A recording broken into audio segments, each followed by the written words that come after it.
7:39, Nashville's Morning News on Super Talk 99.7 WTN. Good morning to your friends. Welcome on in to a Monday, June 2nd. And this is Freddie O'Connell, Mayor Freddie O'Connell. I am not particularly concerned. We're going to, again, respond appropriately to all inquiries, and we have been guided by full understanding of state and federal law, and will continue to be. All right, so it sounds like Jonathan Fahey, of course, former acting director of ICE under Trump's first administration, it sounds like our fair mayor here in Nashville isn't really concerned about the fact that Congress, Republicans in judiciary and also Homeland Security is now investigating or going to be investigating his administration. I know that, Jonathan, you've heard that the mayor's office and Mayor Freddie O'Connell actually doxed some ICE agents in a report that they released last week. Should the mayor of Nashville be concerned? Yeah, I do question the advice he's been getting if he thinks he doesn't have anything to worry about, because it is quite concerning, and I think he has a lot to worry about. Putting aside the congressional investigation, there's certain federal felony violations that certainly should be looked into. One is obstruction of justice, because what they're doing is clearly intended to prevent these ICE agents from doing their job. And the second one is alien harboring. He's doing this for the sole purpose of keeping illegal aliens in the country. Then that's what the statute says. You're doing things to shield, conceal, and the conduct is so beyond outrageous, because he's putting these ICE agents in danger, which is horrible because they're already in a lot of danger, particularly with the Democratic, rising the rhetoric lately, but also the community of Nashville and the surrounding area in the United States, because if it makes it harder for them to get the dangerous criminals, these dangerous criminals are out on the street victimizing American citizens. So everything about this is outrageous. But again, I don't understand the advice he's getting, because, I don't want to give him advice, but it's a little surprising to me, because I think they're going to be opening, criminal investigations, and there's a lot there, and those are going to involve interviewing lots of witnesses, subpoenaing lots of documents. It's going to be very uncomfortable, and at the end of it, he may regret not only what he just said, but what he's been doing. Well, I know that, ICE and Tom Homan, he is famous for saying things like, if you don't want to help us, then get out of our way. And he has threatened, and he has said, I will go after and arrest, and we will try to prosecute those that do get in our way. Let me ask you, Jonathan, because I know that you watch these things. So you have cities like Chicago in Illinois. So you've got a blue city in a blue state. You've got New York, right? So Manhattan, New York, whatever, where you've got a blue city within a blue state. You've got Los Angeles and San Francisco in a blue state, blue cities and blue states. Well, Nashville is a blue city in a very red state. So does that change the dynamic at all? Because there's not going to be a state legislature or a governor, in my opinion, that is going to save Freddie O'Connell. So does that make any difference in the dynamic here? I think in a lot of ways it probably does, because he's not going to have the overall community support, overall, political support. And also, if this case is, if he's ultimately charged with offenses, he may not have sort of the favorable jury pool or other things, or favorable judges that some of these other places may have. So I think he's in a real, predicament here, and you think the better move would be change course, say he's going to cooperate. But I think the day of reckoning for all these sanctuary cities is coming. I mean, you saw the letter that DHS sent out, I think it was like mid to late last week, basically putting them all on notice about the federal offenses, including alien harboring, that they arguably are committing. And I think ultimately they've been, they haven't acted on it yet, but I think somebody is going to be made an example of, or some municipality. And, we're going to break down these sanctuary cities are going to be the ones that start cooperating and the ones that wish they did, because it's not going to be pleasant for them. And there's a lot there. And I think if they dig into it, they'll find a lot more conduct that's egregious and unlawful, and there'll be a lot of people held accountable. But ultimately, back to your question, yeah, I think it probably puts puts him in a worse situation for those very reasons. And, he really should just change course, start cooperating, because, that's what the law is. And his job is not to uphold federal law, but not to obstruct federal law either. Jonathan Fahey is joining us, former acting director of ICE under Trump's first administration. I got a couple more questions for you, Jonathan, namely, going to talk a little bit about some of these groups that have been receiving funding from the city of Nashville. The question is, where is this funding coming from, where it's going, and can you actually do audits on this funding?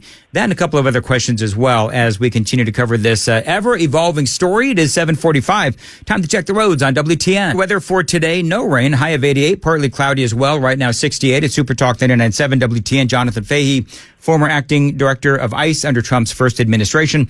Jonathan, so let me ask you, I know that these groups are everywhere. Cities have these groups. Every blue city has these pro-illegal immigration type of organizations, and they get funding from federal grants. So the federal government will give grants to local communities, and then local communities disperse this funding to these basically these organizations that like to aid and abet and hide illegal aliens. And so, we here at WTN, I believe that I speak for all the conservatives in the town and in the state who are asking for a really good forensic audit to make sure that federal funds are not going to these types of organizations. But, in all the years that you've been watching this, I think that we all know that the federal funding can be traced from taxpayer dollars to these organizations that aid and abet illegal immigration. Yeah, isn't that just shocking and appalling that we as taxpayers pay groups to undermine our laws and to do things to make us less safe and ultimately actually just benefit the Democratic Party, which is like, when you look at all these cuts and DOJ, and it's like, part of our government seems to be propping up the Democratic Party because they can't win on, issues. They need all of these other help. But I think they should be audited. And I think these groups, again, like you said, if they're aiding and abetting or basically conspiring to commit alien harboring, if their whole purpose is to enact things to keep people in the country illegally, shielding them from ICE, that's alien harboring, and that's worth looking into. And when you do that, you can subpoena their records, their finances, the people involved, interview everyone there, because if they're acting in a way to violate the law, to make it harder to enforce the law, they've got a real problem there, and these things should be looked into. And again, it's just so outrageous that we, in many ways, pay for our own demise with some of these groups. Did you see that it looks like ICE raided the office of Jerry Nadler and detained? This happened actually last week.